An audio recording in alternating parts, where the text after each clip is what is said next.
Hello everyone, final revision में आपका स्वागत है और मैं हूं यश। आज के हमारे वीडियो में हम मध्य प्रदेश के परिवहन और संचार के बारे में बात करेंगे, जिसमें सड़क, रेलवे, वायु परिवहन और संचार सेवा के अंतर्गत विभिन्न समाचार पत्रों के साथ साथ साहित्यिक पत्रिकाओं के बारे में भी बात करेंगे। लेकिन लेक्चर शुरू करने से पहले यदि आप पहली बार इस चैनल पर आ रहे हैं तो चैनल को सब्सक्राइब ज़रूर कीजिए।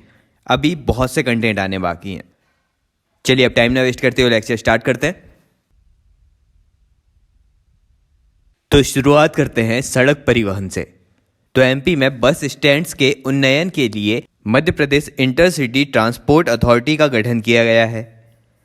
फिर चालकों के कल्याण के लिए चालक परिचालन कल्याण बोर्ड 2015 में गठित किया गया।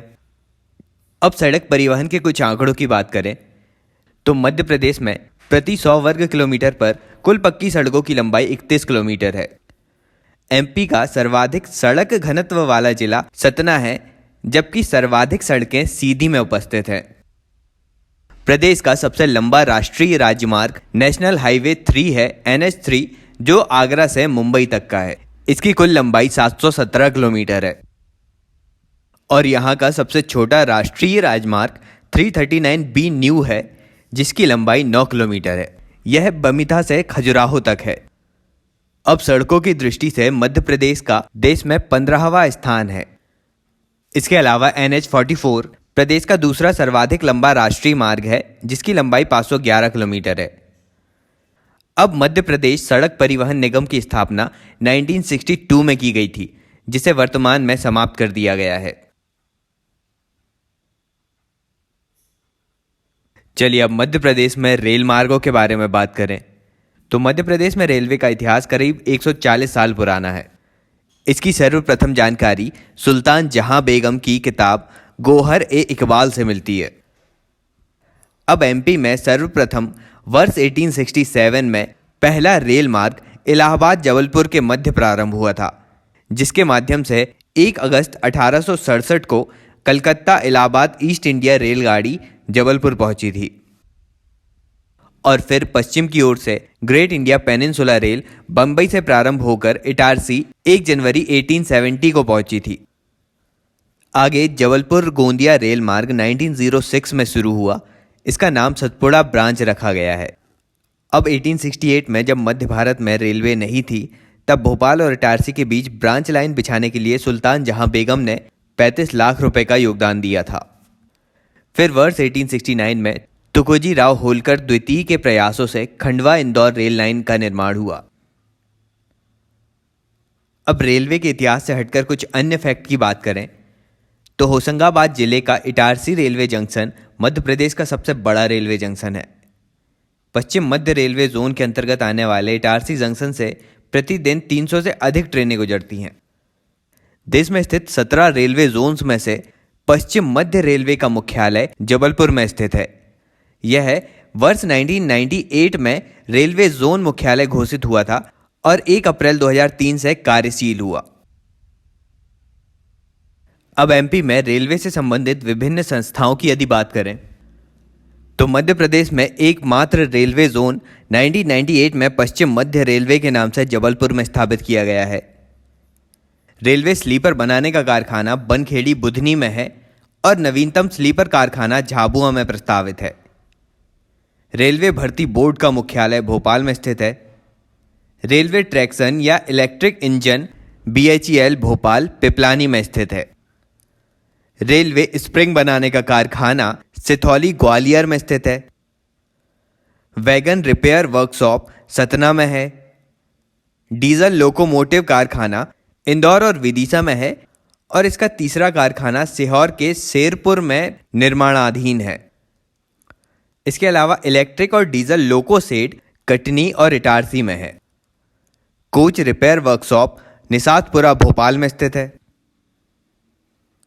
अब एमपी में 3 रेलवे क्षेत्र हैं, जिसमें मध्य रेलवे के द्वारा ग्वालियर, रीवा, जबलपुर और भोपाल में परिवहन किया जाता है। पश्चिम रेलवे के द्वारा प्रदेश के इंदौर, देवास, सीहोर, उज्जैन, रतलाम और मंदसौर में परिवहन संचालित होता है।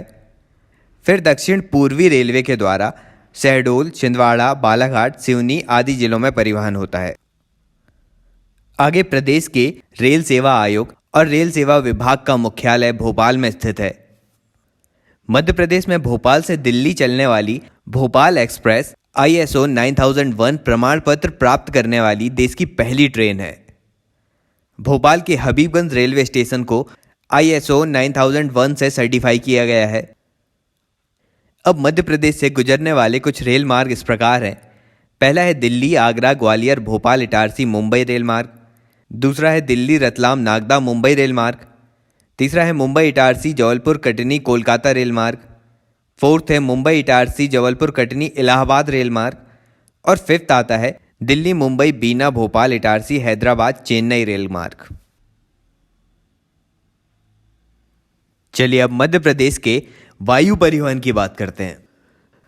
तो अब इंदौर के देवी अहिल्याबाई होलकर एयरपोर्ट को इंटरनेशनल एयरपोर्ट का दर्जा मिल गया है। 15 जुलाई 2019 में प्रदेश के इस पहले इंटरनेशनल एयरपोर्ट से पहली इंटरनेशनल उड़ान दुबई के लिए रवाना हुई।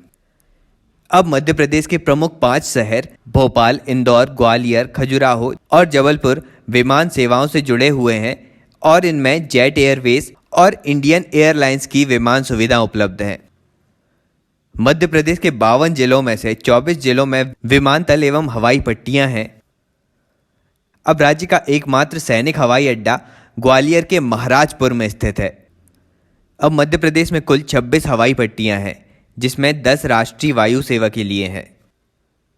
मध्य प्रदेश के ग्वालियर हवाई अड्डे को अंतर्राष्ट्रीय स्तर पर बनाने की घोषणा की गई है। MP का खजुराहो अंतर्राष्ट्रीय वायु सेवा से जुड़ा है। प्रदेश में राष्ट्रीय हवाई पैन की हवाई पट्टियों की संख्या 7 है। अब MP में प्रस्तावित छोटा हवाई अड्डा ग्वालियर के टेकनपुर में है। तो ये सारी बातें थी मध्य प्रदेश के वायु परिवहन से संबंधित।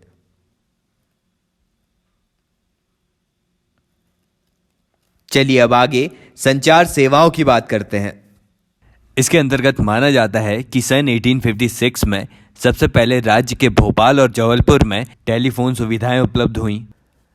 मध्य प्रदेश में पहला आकाशवाणी केंद्र 1955 में इंदौर में स्थापित हुआ, फिर 1956 में भोपाल में, 1964 में ग्वालियर में स्थापित हुआ, फिर क्रमशः 1964 में जबलपुर में, 1976 में छतरपुर में, 1977 में रीवा में और 1995 में सागर आकाशवाणी केंद्र की स्थापना हुई। आगे भोपाल में विज्ञापन प्रसारण सेवा का प्रारंभ 1975 में हुआ। अब प्रसारण की दृष्टि से भी सबसे अधिक क्षमता वाला आकाशवाणी केंद्र इंदौर का है। आगे बात करें कि भारत में दूरदर्शन का प्रारंभ 1956 में दिल्ली में हुआ। यह प्रायोगिक था, जबकि व्यवस्थित रूप से इसका प्रसारण 1965 में हुआ। और साथ ही भारत में रंगीन टीवी का प्रारंभ 1982 में हुआ। तो बात करें मध्य प्रदेश की, तो अविभाजित मध्य प्रदेश के रायपुर में 1975 में सर्वप्रथम दूरदर्शन का प्रारंभ हुआ था। अब वर्तमान में 4 निजी क्षेत्र FM सेवा में कार्यरत हैं, जिसमें पहला रेडियो मिर्ची है। अब वर्तमान में MP में 78 रेले केंद्र हैं। दूरदर्शन कार्यक्रम निर्माण केंद्र भोपाल और इंदौर में है। अप्रैल 1962 में डाक तार परिमंडल गठित हुआ था, जिसका मुख्यालय नागपुर में है। इसे 1965 में स्थानांतरित कर भोपाल में स्थापित किया गया। मध्य प्रदेश का पहला सौर ऊर्जा से चलने वाला टीवी कस्तूरबा ग्राम इंदौर में लगाया गया। प्रदेश में दूरसंचार सेवा का प्रारंभ 1 सितंबर 1974 में हुआ था। अब मध्य प्रदेश में एयरटेल के नाम से प्रारंभ की गई टेलीफोन सेवा देश की पहली निजी टेलीफोन सेवा है। अब मध्य प्रदेश में 1851 में पहला डाक टिकट कराची में जारी हुआ था। भारतीय डाक सेवा की शुरुआत 1837 में हुई और डाक सेवा का प्रारंभ मध्य प्रदेश में 1962 में हुआ। अब मध्य प्रदेश में 1554 से अधिक तार घर हैं और 26 जिले तार सेवा से और 16 जिले टेलेक्स सेवा से जुड़े हुए हैं। चलिए अब समाचार पत्रों की बात करते हैं। तो मध्य प्रदेश का पहला हिंदी में प्रकाशित होने वाला समाचार पत्र मालवा अखबार था, जो 6 मार्च 1848 में इंदौर में प्रकाशित हुआ था, जिसके संपादक पंडित प्रेम नारायण थे। लेकिन मध्य प्रदेश का पहला समाचार पत्र 1840 में उर्दू लैंग्वेज में प्रकाशित होने वाला ग्वालियर अखबार था और यह एक साप्ताहिक अखबार था। मध्य प्रदेश की प्रथम हिंदी मासिक पत्रिका नवजीवन थी जो 1915 में प्रकाशित हुई। आगे 1853 में ग्वालियर गजट का प्रकाशन आरंभ हुआ था जो हिंदी और अंग्रेजी दोनों भाषाओं में प्रकाशित हुआ था। सन 1905 में इसका नाम बदलकर ग्वालियर स्टेट गजट कर दिया गया। अब मध्य प्रदेश में सर्वाधिक समाचार पत्र भोपाल से प्रकाशित होते हैं। मध्य प्रदेश का सर्वाधिक प्रसार संख्या वाला समाचार पत्र दैनिक भास्कर है और यहाँ का दूसरा सर्वाधिक प्रसार संख्या वाला समाचार पत्र नई दुनिया है जिसका प्रकाशन 5 जून 1947 को इंदौर से प्रारंभ हुआ। मध्य प्रदेश की एकमात्र खेल पत्रिका खेल हलचल के नाम से इंदौर से प्रकाशित की जाती है। यहाँ का प्रथम हिंदी दैनिक समाचार पत्र नवजीवन के नाम से 1939 में इंदौर से प्रकाशित हुआ। अब वर्तमान में भी जारी सबसे पुराना समाचार पत्र मध्य प्रदेश संदेश है जो पूर्व में जयाजी प्रताप के नाम से 1905 में ग्वालियर से प्रकाशित हुआ था। अब मध्य प्रदेश में माखनलाल चतुर्वेदी पत्रकारिता विश्वविद्यालय की स्थापना 1991 में भोपाल में की गई थी। 19 जून 1984 में भोपाल के माधवराज से स्मृति समाचार पत्र संग्रहालय की स्थापना की गई। इसके अलावा एमपी का पत्रकार भवन भोपाल और जबलपुर में स्थित है।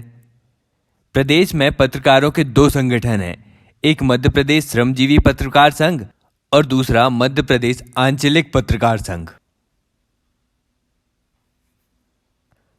अब मध्य प्रदेश की विभिन्न प्रमुख साहित्यिक पत्रिकाओं की यदि बात करें तो इंदौर से वीणा का प्रकाशन होता है, भोपाल से वसुधा, साक्षात्कार, पूर्वाग्रह, अंसत, चौमासा, नया पथ और कला वार्ता आदि का प्रकाशन होता है। पिपरिया से अंकट का प्रकाशन होता है, जबलपुर से पहल और वसुधा का प्रकाशन होता है, विदिशा से नया विकल्प का, कटनी से यात्रा का, ब्यावरा से प्रसंग का और रतलाम से आवेग और कक्कर का प्रकाशन होता है। अब इसी पॉइंट पर हमारे आज के परिवहन और संचार के दोनों टॉपिक कंप्लीट होते हैं। लेक्चर पसंद आया होगा तो लाइक कर दीजिएगा और पहली बार चैनल पर आ रहे हो तो चैनल सब्सक्राइब ज़रूर करना है। दोस्तों के साथ वीडियो शेयर भी कीजिए। अभी के लिए चलता हूँ, मिलते हैं अगले वीडियो में एक नए टॉपिक के साथ।